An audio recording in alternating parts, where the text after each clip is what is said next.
Kapag pumasok ka sa isang relasyon, huwag kang mag-expect agad. Huwag kang mag-expect agad na ikaw agad yung magiging mundo niya, na ikaw yung magiging mundo ng karelasyon mo.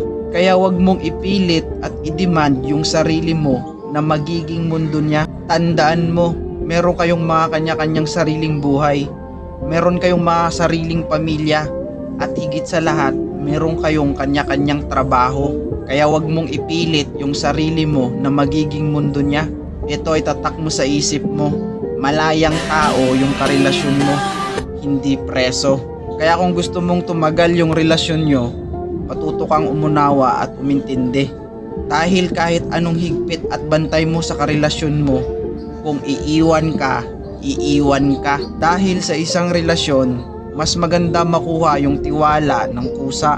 Hindi yung pinipilit mo yung karelasyon mo na ibigay sa'yo yung tiwala na gusto mo.